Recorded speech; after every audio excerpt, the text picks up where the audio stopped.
समय के उस काल में जब देवता और असुर शक्तियों के लिए संघर्षरत थे, जब धर्म और अधर्म के बीच संतुलन डगमगा रहा था, तभी जन्म लेने वाला था एक ऐसा योद्धा जिसकी शक्तियों को देखकर देवता भी भयभीत हो जाएंगे।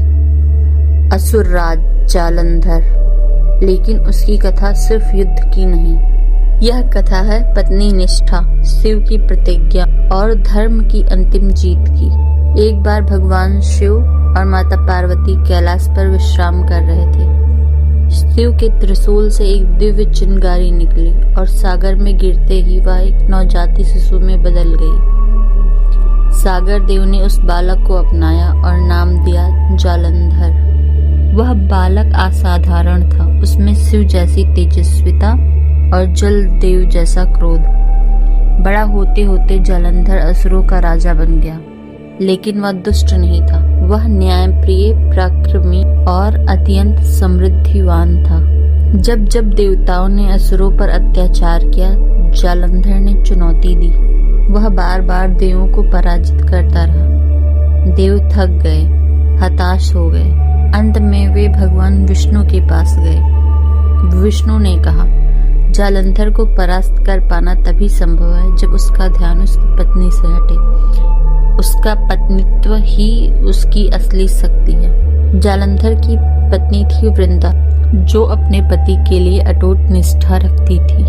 जब तक वृंदा की तपस्या जालंधर की रक्षा करती रही, कोई उसे छू भी नहीं सका। जालंधर देवताओं को परास्त करते हुए कैलाश के द्वार तक पहुंच गया। उसने शिव को युद्ध के लिए ललकारा। शिव शांत थे, परंतु धर्म की रक्षा के लिए युद्ध स्वीकार किया। यह युद्ध हजारों वर्षों तक चला। कभी जालंधर भारी पड़ता, कभी शिव। जालंधर की शक्ति इतनी थी कि ब्रह्मांड में हलचल मच गई।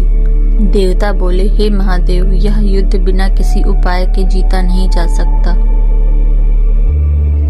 जालंधर की शक्ति का रहस्य उसकी पत्नी वृंदा थी। उसकी पवित्रता जालंधर को अजेय बना रही थी। देवताओं ने विष्णु से सहायता मांगी। विष्णु ने माया की शक्ति से जालंधर का रूप धारण किया और वृंदा के सामने पहुंचे। पति का रूप देखकर वृंदा का तप भंग हो गया। जैसे ही उसका पतिव्रत टूटा, जालंधर की शक्ति क्षीण होने लगी।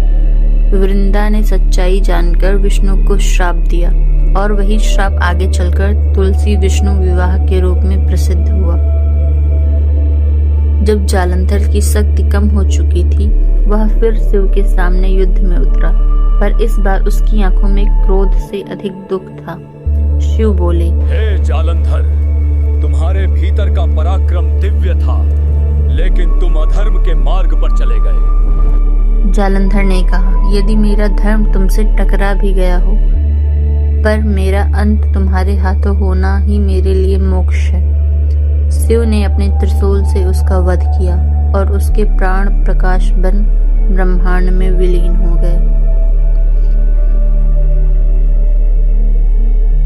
जालंधर भले ही असुर था, परंतु उसके भीतर वीरता थी, अनुशासन था, धर्म की लौ थी। वह बुरा नहीं था, बस भ्रम और अभिमान में खो गया था। इस कथा का संदेश है, अहंकार चाहे कितना भी बलवान क्यों ना हो, सत्य और धर्म के सामने टिक नहीं सकता। और भगवान शिव जो विनाशक भी हैं और दयालु भी, अंत में सृष्टि का संतुलन बनाए रखते हैं। ओम नमः शिवाय।